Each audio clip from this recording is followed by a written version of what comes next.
Assalamualaikum warahmatullahi wabarakatuh. Perkenalkan, nama saya Boy Putra, NPM 1940 10 2007. Baiklah, di sini saya akan menjelaskan mengenai materi siklus biogeokimia. Sebelumnya, kita harus mengetahui dulu apa itu definisi dari siklus biogeokimia. Nah, siklus biogeokimia adalah siklus mineral atau senyawa yang berlangsung secara biologis, geologis, dan kimiawi untuk memastikan keberadaan dan keseimbangan senyawa atau mineral yang berada di muka bumi agar tetap terjaga. Nah, siklus ini terbagi menjadi 4. Yang pertama yaitu siklus air atau kita kenal dengan siklus hidrologi, kemudian siklus karbon atau oksigen, kemudian siklus nitrogen, dan siklus fosfor. Siklus air atau siklus hidrologi merupakan sirkulasi air yang tidak pernah berhenti dari atmosfer ke bumi, kemudian kembali lagi ke atmosfer melalui proses kondensasi, presipitasi, evaporasi, dan transpirasi. Pemanasan air laut oleh matahari merupakan kunci proses dari siklus hidrologi tersebut yang terjadi secara terus-menerus. Baiklah, kita akan menyimak gambar di samping.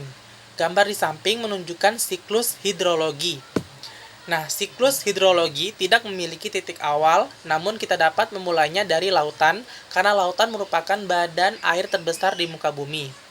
Nah, pertama-tama yakni pemanasan air laut oleh matahari akan mengakibatkan penguapan atau evaporasi yang akan membentuk awan jenuh atau disebut dengan proses kondensasi.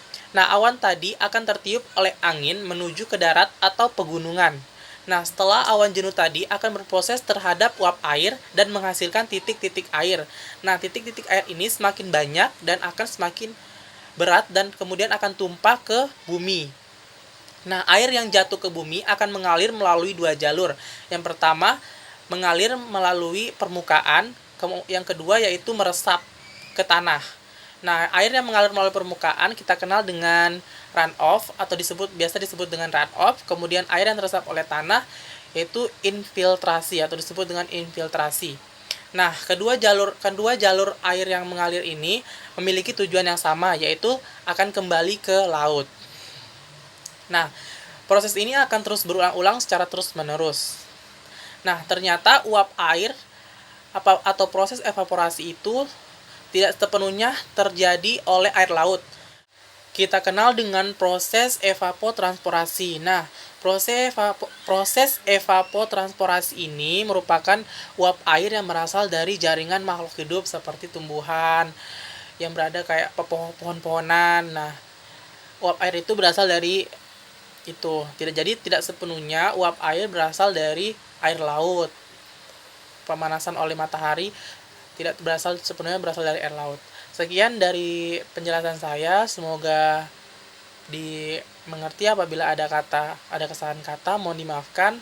Wassalamualaikum warahmatullahi wabarakatuh.